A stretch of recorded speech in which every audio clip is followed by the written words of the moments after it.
Hi friends, எல்லோரும் எப்படி இருக்கிறீங்க? இந்த வீடியோவில் என்ன பார்க்க போகிறோம்னா, ஒரு சிம்பிளான டேஸ்டான முட்டை தொக்கு எப்படி செய்கிறது தான் பார்க்க போகிறோம். இது ரொம்பவே ஈஸியாக செஞ்சிடலாங்க, ரொம்ப டேஸ்டியாக இருக்கும். இப்போ வாங்க எப்படி செய்யலான்னு பார்த்தலாம். வீடியோக்குள்ளே போகிறதுக்கு முன்னாடி மறக்காமல் நம்ம சேனலை சப்ஸ்கிரைப் பண்ணுங்கள், பக்கத்தில் இருக்க பெல் பட்டனே கிளிக் பண்ணுங்கள், அதில் ஆளுங்கிற ஆப்ஷன்லேயே கிளிக் பண்ணுங்கள். அப்போ தான் நாங்கள் போடுற வீடியோஸ் தொடர்ந்து உங்களுக்கு நோட்டிஃபிகேஷனில் வரும். இப்போ வாங்க வீடியோக்குள்ளே போகலாம். இந்த முட்டை தொக்கு செய்கிறதுக்கு நான் ஒரு மண் சட்டி வந்து அடுப்பில் வச்சுக்கிறேங்க. சட்டி நல்லா சூடாயிடுச்சு. இதில் கொஞ்சமாக எண்ணெய் சேர்த்துக்கலாம். நான் வந்து ஒரு 2 ஸ்பூன் அளவுக்கு எண்ணெய் சேர்த்துக்கிறேன். நீங்கள் கம்மியாக கூட சேர்த்துக்கோங்க, அது உங்களோட விருப்பம்தான். எண்ணெய் நல்லா சூடாயிடுச்சு. இதில் 1 ஸ்பூன் அளவுக்கு சோம்பு சேர்த்துக்கலாம். சோம்பு நல்லா பொரிஞ்சு வரணுங்க. இப்போ சோம்பு நல்லா பொரிஞ்சிருச்சு. இதில் நான் ஒரு பெரிய சைஸ் வெங்காயம் எடுத்து குட்டி குட்டியாக கட் பண்ணி வச்சுருக்கேன், அதையும் சேர்த்துக்கிறேன். இதோட அளவுகள் பார்த்திங்கன்னா, நான் 3 முட்டை செய்கிறதுக்கான அளவுகள் தான் இது. நீங்கள் அதிகமாக முட்டை சேர்க்குறதா வெங்காயத்தோட அளவு வந்து கூட்டவோ குறைச்சவோ சேர்த்துக்கோங்க. இப்போ வெங்காயம் நல்லா வதங்கி வரணுங்க. வெங்காயம் வந்துட்டு கொஞ்சம் சீக்கிரமாக வதங்கி வரத்துக்கு அதில் கொஞ்சமாக உப்பு சேர்த்து வதக்கி விட்டோம்னா சீக்கிரம் வதங்கிடும். கொஞ்சமாக உப்பு சேர்த்துக்கிறேன். வெங்காயம் வந்து நல்லா கலர் மாதிரி கண்ணாடி பதம் வர அளவுக்கு நல்லா வதக்கி விட்டுக்கலாம்.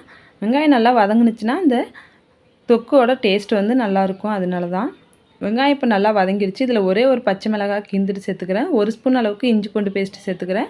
இஞ்சி பூண்டோட பச்சை வாசனை போக நல்லா வதக்கி விட்டுக்கலாம்.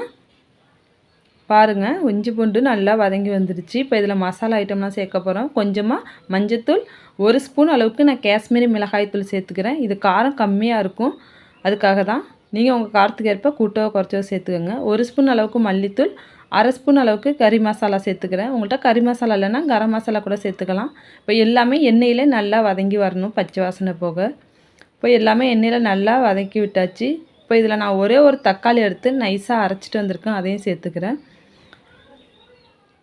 நீங்கள் மீடியம் சைஸ் தக்காளி எடுத்திங்கன்னா 2 தக்காளி எடுத்துக்கோங்க. நான் பெரிய சைஸுங்கிறதுனால ஒரு தக்காளி எடுத்து அரைச்சிருக்கேன். இப்போ தக்காளியும் இந்த இதில் சேர்த்து நல்லா வதக்கி விடலாங்க. தக்காளி வந்து நல்லா எண்ணெய் பிரிஞ்சு நல்லா வதங்கி வரணும், அந்தளவுக்கு வதக்கி விட்டுடலாம். பாருங்கள், இந்த அளவுக்கு நல்லா வதங்கிடுச்சு. இப்போ இதை கலந்து விட்டு இதில் அந்த மிக்ஸி சாரை கழுவிட்டு கொஞ்சமாக தண்ணி சேர்த்துக்கிறேன். ஒரு 1/2 டம்ளர் அளவுக்கு தண்ணி சேர்த்திங்கன்னா கரெக்டாக இருக்கும். இப்போ இதையும் நல்லா கலந்து விட்டுக்கலாம். இப்போ இதில் நான் உப்பெல்லாம் போட்டு நல்லா கலந்து இப்போ ஒரு கொதி வந்துருச்சுங்க. இதில் பார்த்திங்கன்னா இப்போ 1 ஸ்பூன் அளவுக்கு மிளகுத்தூள் சேர்க்கணுங்க. அதனால தான் நான் மிளகாத்தூள் வந்து கம்மியாக சேர்த்தேன். இதில் வந்து மிளகுத்தூளோட வாசனையும் காரமும் தான் இதில் அதிகமாக இருக்கணும். அதனால் 1 ஸ்பூன் அளவுக்கு மிளகுத்தூள் சேர்த்திங்கன்னா கரெக்டாக இருக்கும். இப்போ இது எல்லாத்தையும் நல்லா கலந்து விட்டுட்டு அடுப்பை சிம்மில் வச்சு ஒரு 5 நிமிஷம் மூடி போட்டு கொதிக்க விட்டுடலாம். இப்போ 5 நிமிஷம் ஆயிடுச்சு. பாருங்கள், நல்லா கொதித்து எண்ணெய் பிரிஞ்சு வந்துருச்சு. இப்போ இந்த ஸ்டேஜில் நம்ம முட்டையை சேர்க்க போகிறோம். முட்டை வந்து பார்த்திங்கன்னா நான் இதுமாரி ஒரு சின்ன பவுலில் வந்துட்டு உடச்சி ஊற்றி சேர்க்குறேன். இதுமாரி சேர்க்கும்போது பார்த்திங்கன்னா அந்த மஞ்சக்கரு வந்து உடையாமல் இருக்கும். அதேமாதிரி ஓடு ஏதாச்சும் இருந்தால் கூட நம்ம எடுக்கிறதுக்கு ஈஸியாக இருக்குங்கிறதுனால நான் இப்படி சேர்க்குறேன். நீங்கள் டேரெக்டாக கூட உடச்சி ஊற்றுறதுனாலும் உடச்சி ஊற்றிக்கலாம். நான் வந்து இதில் 3 முட்டை சேர்த்துக்கிறேன். இப்போ முட்டை சேர்த்து அடுப்பை சிம்மில் வச்சு இதை மூடி போட்டு ஒரு 5 நிமிஷம் வந்துட்டு வேக வைக்கலாம். எதுவுமே கலந்து விட்டுறாதீங்க, அப்படியே மூடி போட்டு வேக விடுங்க. இப்போ 5 நிமிஷம் ஆயிடுச்சு, திறந்து பார்க்கலாம். பாருங்கள், நல்லா எண்ணெய் பிரிஞ்சு ஒரு சைடு நல்லா வெந்து வந்துருச்சு. இதை அப்படியே திருப்பி போட்டு இன்னொரு சைடு வேக வச்சுக்கலாம். அதுக்கு இதுமாரி கரண்டியை வச்சு இப்படி லைட்டாக கட் பண்ணி விட்டு முட்டையை பிரித்து விட்ருக்கோங்க. அப்போ தான் அந்த மஞ்சக்கரு உடையாமல் முழு முட்டை மாதிரியே இருக்கும்.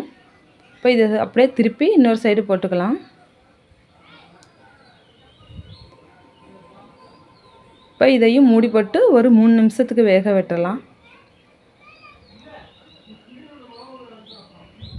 இப்போ 3 நிமிஷம் ஆயிடுச்சு, திறந்து பார்க்கலாம். சூப்பராக நம்மளுக்கு முட்டை தொக்கு வந்து ரெடி ஆகிடுச்சு. நல்லா எண்ணெயெல்லாம் பிரிஞ்சு முட்டையெல்லாம் வெந்துருச்சு. இப்போ நான் அடுப்பை ஆஃப் பண்ணிக்கிறேங்க. கடைசியாக இதில் கொஞ்சமாக கொத்தமல்லி தழை தூவிக்கலாம். இது மண் சட்டிங்கிறதுனால அதோட ஹீட்லேயே இன்னும் கொஞ்சம் கெட்டியாகிடும். பாருங்கள், கெட்டியாகிடுச்சு. சூப்பரான ஈஸியாக செய்யக்கூடிய ஒரு முட்டை தொக்கு வந்து நம்மளுக்கு ரெடி ஆகிடுச்சு. இதை சூடான சாதத்தில் பிசைஞ்சு சாப்பிட்றப்போ டேஸ்ட்டாக அட்டகாசமாக இருக்கும். அதேமாதிரி சப்பாத்தி, இட்லி, தோசை, ரசம் சாதம் எல்லாத்துக்குமே இது சூப்பரான காம்பினேஷனாக இருக்குங்க. கண்டிப்பாக நீங்களும் இதே மெத்தட்லேயே செஞ்சு பாருங்கள். டேஸ்ட்டாக அட்டகாசமாக இருக்கும். செஞ்சு பார்த்துட்டு எப்படி இருந்துச்சுன்னு மறக்காமல் எனக்கு கமெண்ட் பண்ணுங்கள். வீடியோ பிடிச்சிருந்துச்சுன்னா லைக் பண்ணுங்கள், ஷேர் பண்ணுங்கள், சப்ஸ்கிரைப் பண்ணுங்கள், பக்கத்தில் இருக்க பெல் பட்டனை கிளிக் பண்ணுங்கள். தொடர்ந்து நம்ம சேனலுக்கு சப்போர்ட் பண்ணுங்கள். நெக்ஸ்ட் வீடியோவில் பார்க்கலாம். பாய்.